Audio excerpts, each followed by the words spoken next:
গঙ্গার পশ্চিমে শান্ত স্রোতের ধারে হুগলির গুপ্তিপাড়ায় দাঁড়িয়ে আছে সময়ের গভীর থেকে উঠে আসা এক নীরব ইতিহাস, বৃন্দাবনচন্দ্রের মঠ। গুপ্তিপাড়ার উল্লেখ আমরা পাই কলহনে রাজতরঙ্গিনীতেও। তবে সপ্তদশ ও অষ্টদশ শতকের সন্ধিক্ষণে 10 নামী সন্ন্যাসী সত্যদেব সরস্বতীর সাধনায় এখানে প্রতিষ্ঠা করেন শ্রী বৃন্দাবনচন্দ্রের বিগ্রহ। তার শিষ্য স্থানীয় জমিদার রাজা বিশ্বেশ্বর রায় মন্দিরে নিত্য সেবার জন্য সোমরা গ্রাম দেবোত্তর হিসেবে দান করেন। শুরু হয় এক ভক্তি আন্দোলনের। এই মঠের ইতিহাসে জড়িয়ে আছে আরও এক মানবিক অধ্যায়।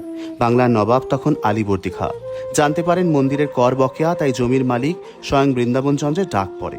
কিন্তু যখন বুঝতে পারেন তিনি দেবতার বিগ্রহ এবং তার মূর্তি দর্শনের পর তিনি সমস্ত খাজনা মকুব করেন এবং মন্দিরের জমিকে নিষ্কর ঘোষণা করেন।